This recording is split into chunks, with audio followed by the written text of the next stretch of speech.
I spoke a little bit in the khutbah. A little bit about zakat.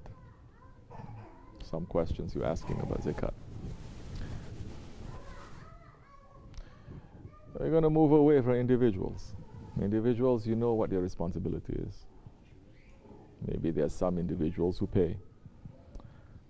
Some, they are not in that category to give zakat. But there are many that they fall into that category, but either they're going to play with the laws of Allah, or they are just going to try to cheat and just ignore it. We spoke about something that our Shaykh has spoken about so many times. The oil that comes out from the ground, and the gas, and the natural resources. That you cannot say belongs to us. You cannot say it belongs to you. That Allah has put there, and His Prophet ﷺ has said that this is the rights of everyone. And Shaykh Effendi had said, just from the profit of the oil, any oil producing country, Muslim countries, and we know that all these resources, they concentrated on Muslim lands, so much of it. And these resources, they are concentrating there, that if these regimes and these governments, they are ruling by divine law and divine justice, he said just from the profit of selling oil of just one country, and he named Saudi Arabia, just from the profit of selling oil for one country. This calculation he did years ago. He said, after you pay all the taxes, after you pay all your workers, after you pay the equipment and everything, what is just pure profit, he says, it is enough for the billion Muslims that are living here in this world right now, that each person, each Muslim gets $1,000 a month.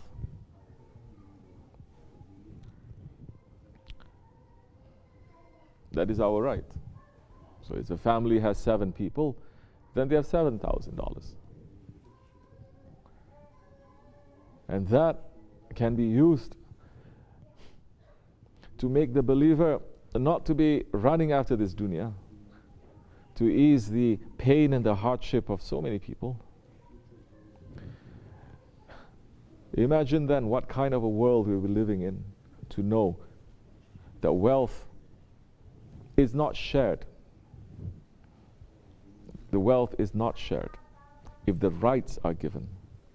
You cannot say you share something when it belongs to others. You're giving the rights to others. And imagine what the believer is going to do that time, when he is not going to be oppressed. But all these teachings, they are lost. Why is that happening? Holy Prophet ﷺ, our Prophet Muhammad ﷺ, had said, I fear the day that will befall my nation, when the unbelievers, they will gather around them and they will attack them, and they will take what they have, like say wild animals at a dinner. The believers sitting down and having something to eat, and the unbelievers coming like wild animals and tearing whatever that they have in front of them away from them and taking it. And the Sahabis, they asked, they were surprised, they were shocked, because the believer, nothing can touch him, because he has Allah. So they asked, is it because, Ya Rasulullah, that there are so few believers? He says, no. Their numbers are going to be huge. Then they asked him, is it because they are weak? He says, no, they are going to be very strong. Is it because they don't have enough resources? He says, no, resources will be with them. They have so much resource, they don't know what to do with it. Is it because of wealth? Is it because of education? He says, technology. He says, no, they have everything. This is implied in that hadith. He said they fall into that situation only because they love the dunya. They have love for this world and they hate death. Hubbub dunya, and the hatred of death. It says once the Muslims, even if they own this whole world, but they fall in love with this world. And they start hating this death, then that time he will become the weakest person. He'll become a person whose rights will be taken from him, and he's powerless to stop.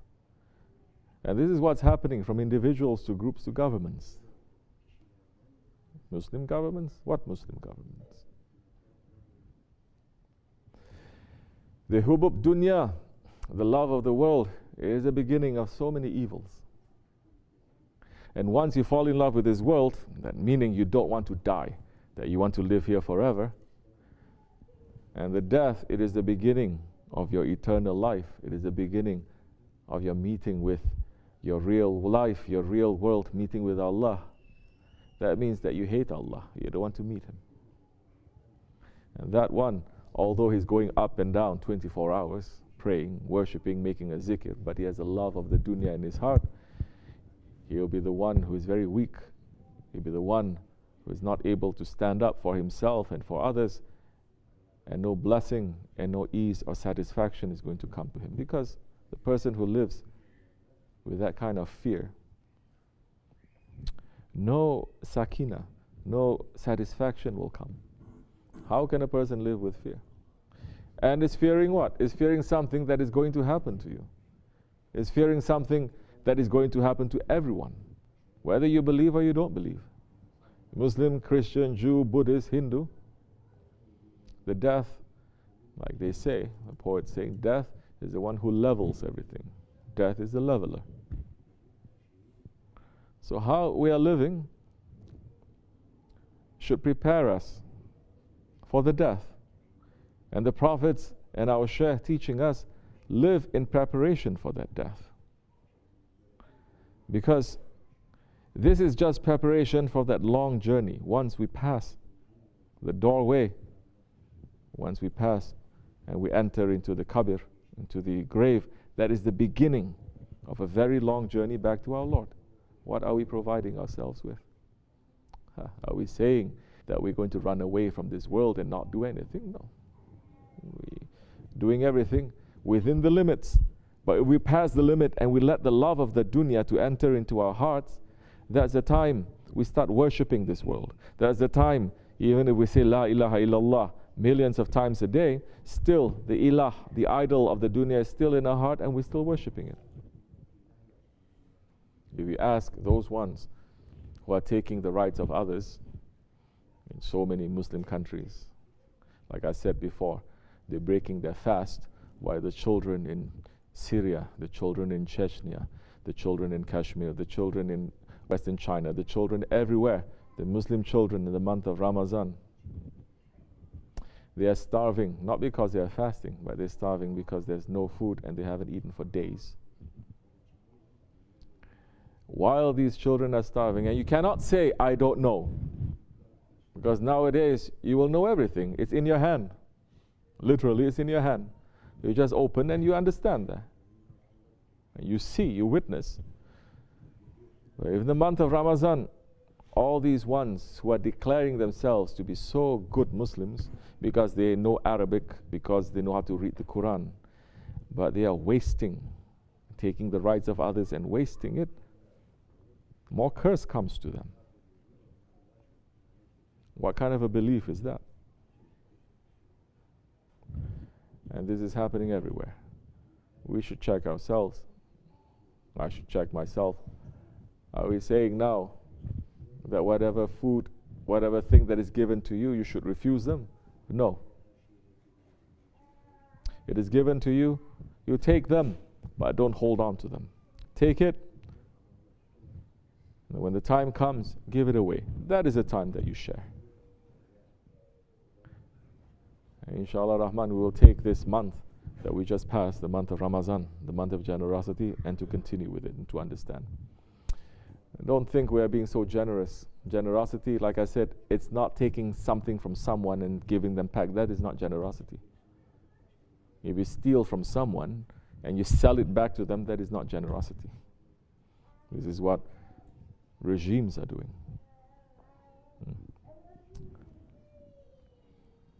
Generosity is taking something that is from you, that you have worked, that means something that is valuable to you. You share it with others knowing that you're going to have less. It's not something extra that you have and you give. That's not being generous. And don't believe that they're saying this world, the population explosion, there's so many children being born, there's not enough food. This planet, it is enough to feed not 7 billion, if 70 billion people live in this planet. If everyone is understanding and everyone is generous and everyone is giving the others rights, it is enough. It is more than enough. If you are selfish and if you are greedy, not 7 billion, you cannot even feed 1 million. You are going to say, stop, this is for me. This is not for others. Even if you get this whole world because of that greed that is there in your heart, even this world is not enough. Holy Prophet ﷺ said, food that is for 2, it is enough for 3. Food that is enough for 3, it is enough for 4. And Islam is teaching us to what? To share. Sharing from us what belongs to us. Not sharing, like I said, taking from others and giving it. Allah subhanahu wa ta'ala understood and is making us to understand. Understand this. Allah subhanahu wa ta'ala is making us to understand that the 5 pillars that we're saying in the khutbah, Hazrat Umar is saying from the Prophet ﷺ, Islam is resting on these 5 pillars. First you say the shahadat, then you pray. What happens after prayer? You fast. And fasting now, it is giving up something that you say it is your right. It is my right to eat. It is my right to drink. You say no. Now, we're going to give up your rights, and the body is going to stop. The spirit is going to become more free and more easy in that month. You give something up from yourself. You are stepping on your ego. The ego says, no, this is mine. He says, no, you're not going to have it. What comes after the month of Ramadan? What comes after fasting? It is zakat. So now the religion is not just saying La ilaha illallah. Everyone can also say. Religion is not just praying. From individually you're saying one word, saying La ilaha illallah Muhammadur Rasulullah individually. Now you're praying, and praying now you come as a community. You come as a jamaat. Now you start praying. And that praying now, you're saying, I'm going to stop all these daily activities. Now this is the right of Allah for me to stop and for me to bow down and to make sajda, because this is the right of Allah. You start giving the rights.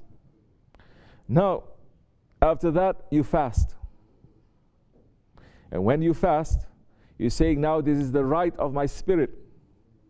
You start now giving the rights of others that are around you, others who have given you something, to say that now I'm going to stop and I'm going to give them the right. This is the right of my spirit now. Not to be 24 hours just to be busy with my ego dictating what I should be doing. But that is not enough. Now, individually you're saying the shahadat, group, you are praying. Now in the month of Ramadan, the whole Muslim ummah is connected in this ibadat, is connected in this act of worship. It is not individual anymore. It's not just a group. It is the entire world.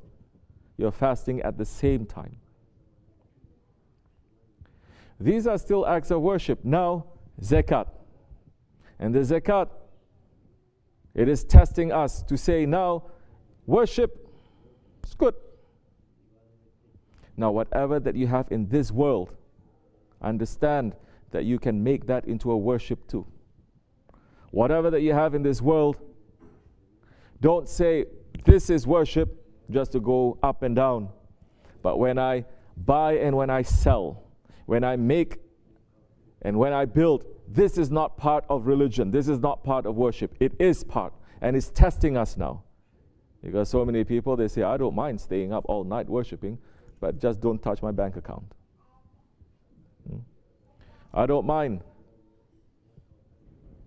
making zikr, listening, reading the Quran, but whatever that I have from this world, I don't want to give.